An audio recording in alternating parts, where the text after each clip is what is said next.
Allez, ciao à tous. Je vous fais une vidéo rapide en complément de la dernière que j'ai sortie sur les alimentations dédiées aux bobines Tesla. Voilà, pendant un réglage de la fréquence de résonance, il se trouve que j'ai eu un petit incident. J'étais à peu près à 40 volts au niveau du variac, et ce qui s'est passé, c'est que brutalement j'ai perdu de la puissance. Alors qui dit puissance, c'est que j'ai tout de suite senti venir le court-circuit. Donc j'appuie sur l'arrêt d'urgence, je m'approche de la bobine, et il se trouve que j'ai eu une odeur au niveau des transformateurs. Alors, j'ai redémarré progressivement, la tension ne montait pas, par contre, les ampères, eux, ils montaient.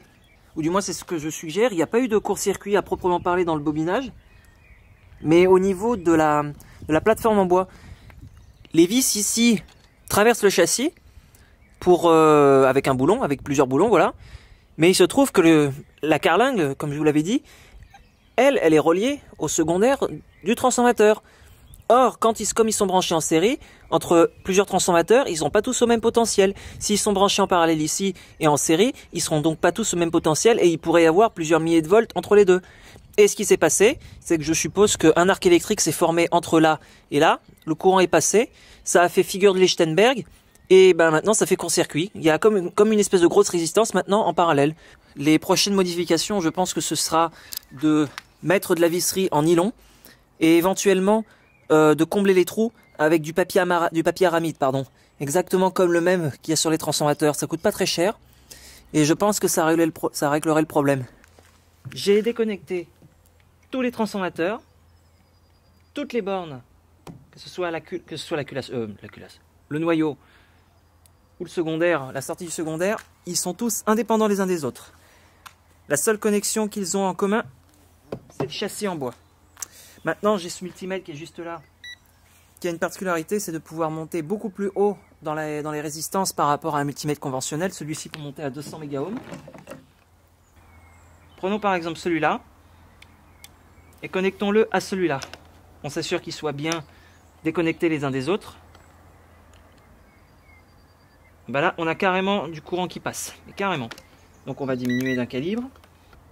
Voilà, nous sommes à 37 kOhms. Moralité, quand votre prof de physique il vous disait en 4e que le bois c'est un bon isolant, c'est même un isolant, ben moi je vous dirais ok, avec de la basse tension. Et quand on a des tensions qui sont supérieures à 10 000 volts, il n'y a plus grand chose qui isole à des tensions pareilles. Voilà le résultat. En démontant des transfos, voilà par où le courant est passé, juste ici. Vous voyez, si je frotte avec mon doigt, c'est tout noir. C'est même pas passé par les vis, c'est passé ici. C'est incroyable quand même. Incroyable. Ouais, voyez, on voit la traînée jusque là. On va aller voir sous les autres transfos s'il y a autre chose. Et voilà le deuxième point de sortie. Alors, c'est pas facile à voir parce que c'est à l'intérieur du trou, mais vous pouvez voir ici que ça a noirci en fait à l'intérieur. Et d'ailleurs, voilà à quoi ça correspond quand on connecte les deux bornes au niveau des deux transformateurs. On est aux alentours de 100 mégaohms. Bon, là, la résistance varie beaucoup parce que j'ai du mal à faire la connexion avec une seule main. Ce qui est intéressant à savoir, c'est que la différence de potentiel est en fait la plus élevée à l'endroit où l'arc électrique ou le court-circuit s'est formé. Ce qui correspond aux 8400 volts nécessaires pour alimenter la bobine Tesla. Donc finalement, après réflexion, après avoir enlevé les transformateurs, je vais garder l'idée des vis en nylon, sauf qu'à la place, je vais surélever les transformateurs, à la place du papier aramide, je vais surélever les transformateurs avec du polyéthylène. Ce sont des planches à découper qu'on trouve dans n'importe quelle grande surface, qui ont une certaine épaisseur. Et normalement, ça devrait régler le problème. De toute façon, si ça devrait persister, ben, je n'aurai pas d'autre choix que d'immerger les transformateurs dans l'huile. Tant pis. Et voilà ce que ça donne une fois terminé.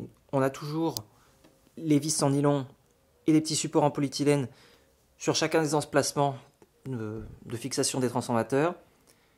Bon, ça a été fait un peu à l'arrache, mais c'est pour voir si déjà avec un espace d'environ, voilà, il y a quasiment 1 cm, ça suffit largement. Bon, je doute que ça suffise vraiment.